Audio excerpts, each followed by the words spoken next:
Private sector के सबसे बड़े बैंक एचडीएफसी पर भारतीय रिजर्व बैंक यानी कि आरबीआई ने 75 लाख रुपए का जुर्माना ठोका है। ऐसा एचडीएफसी की तरफ से कुछ नियमों में हुई चूक के बाद किया गया है और आरबीआई यानी कि रिजर्व बैंक ऑफ इंडिया की तरफ से जारी किए गए बयान के अनुसार ये जुर्माना केवाईसी दिशा निर्देशों के अनुपालन में हुई चूक की वजह से लगाया गया है। आरबीआई ने बयान में आगे कहा है कि एचडीएफसी बैंक ने कुछ कस्टमर्स को उनकी कम, लो, मीडियम और हाई के आधार पर कैटेगराइज नहीं किया है और इसके अलावा एचडीएफसी ने कुछ कस्टमर्स को यूनिक कस्टमर आइडेंटिफिकेशन यानी कि यूसीआईसी देने की बजाय कई पहचान कोड जारी कर दिए हैं। रिजर्व बैंक ऑफ इंडिया की तरफ से 31 मार्च 2023 को बैंक की फाइनेंशियल सिचुएशंस के आधार पर एक इंस्पेक्शन भी किया गया था। इसके अलावा केएलएम एक्सिवा फिनवेस्ट पर भी आरबीआई की तरफ से 10 लाख रुपए जुर्माना के तौर पर लगाया गया है। ये एक नॉन बैंकिंग फाइनेंशियल कंपनी है और उसके ऊपर जुर्माना आरबीआई डायरेक्शंस 2023 के तहत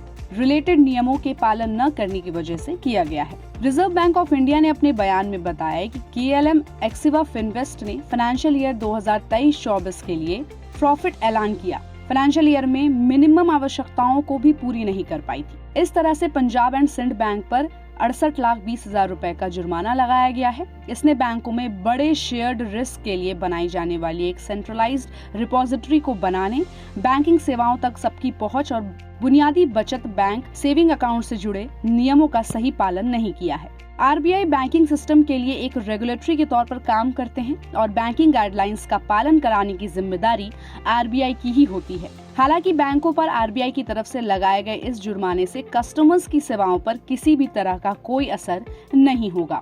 पंजाब एंड सिंध बैंक पर जुर्माना लगाने का कारण बताते हुए आरबीआई ने अपने बयान में कहा कि बैंकों द्वारा दिए गए बड़े लोन की जानकारी को एक जगह इकट्ठा करने से जुड़े नियम, आम लोगों तक बैंकिंग सेवाएं पहुंचाने और उनके लिए बेसिक बचत बैंक खाते यानी कि BSBDA खोलने से जुड़े नियम के निर्देशों का पालन नहीं करने पर 68,20,000 रुपए का जुर्माना लगाया गया है। आपको बता दें कि दोनों बैंकों पर जुर्माना लगाने से कस्टमर्स पर कोई भी असर नहीं पड़ने वाला है। तो इस पूरे खबर पर आपकी क्या राय है, हमें अपनी राय कमेंट बॉक्स में दे और ऐसे ही अपडेट्स के लिए देखते रहिए गुड रिटर्न्स। हमारे चैनल को लाइक और सब्सक्राइब करना बिल्कुल भी मत भूलिएगा।